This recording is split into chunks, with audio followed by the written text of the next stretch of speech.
Đông lại về, mưa buồn rơi lá trà, lạnh không em khi gió đã giao mùa. Áo anh tầng này em mặc có vừa, khăn tròn cô ngày xưa em còn giữ. Tình chúng ta tuy đã là quá khứ, nhưng hình em mình vẫn giữ trang mờ. Không còn anh bên cạnh em nhắc nhở, phải tự mình chăm sóc nhớ nhé em. Gió đông về mang giá rét từng đêm, anh ước được chia cùng em chút lạnh. Chân lạc bước giữa đêm dài cô quạnh, mãi mơ về thuở hạnh phúc ấm êm. Ngày chia tay chân chờ thức trọn đêm, đôi dòng lệ rớt ướt mềm trên gối nhỏ. Dù cách xa luôn nhớ về nơi đó, tình giờ sáng nào có tại chúng mình. Dấu thương đau chôn chặt một mối tình, chân cô bước tỏ ra mình mạnh mẽ. Và em ơi xin hãy yên lòng, nỗi đau này thời gian sẽ phôi pha.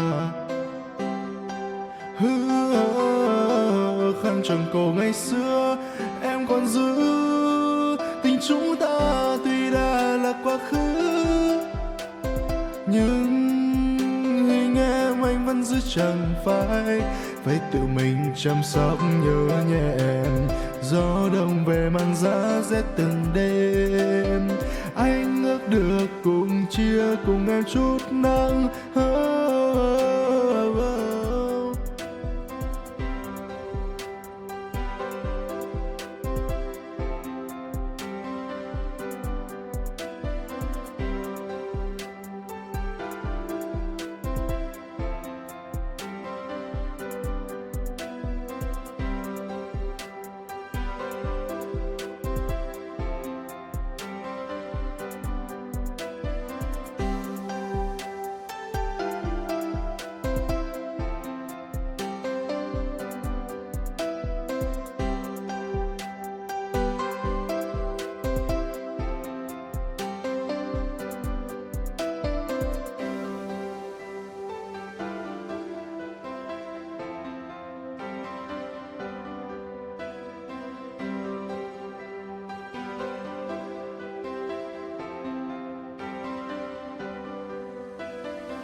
Đông lại về, mưa buồn rơi lá trà, lạnh không em khi gió đã giao mùa.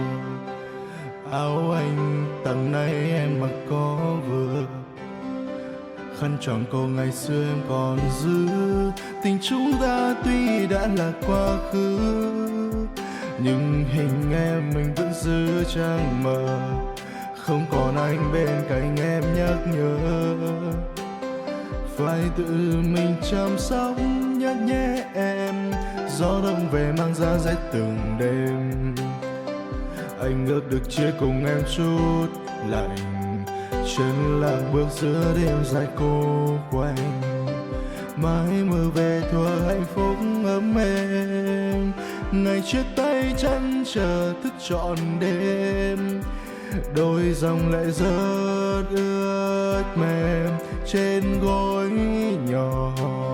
Dù cách xa luôn nhớ về nơi đó, tình giờ sáng nào có tại chúng mình. Dấu thương đau chôn chặt một mối tình, chân cô bước tỏ ra mình mạnh mẽ. Và em ơi xin hãy yên lòng, nỗi đau này thời gian sẽ phôi pha. Khăn tròn cổ ngày xưa em còn còn giữ. Tình chúng ta tuy đã là quá khứ, nhưng hình em anh vẫn giữ chẳng phải.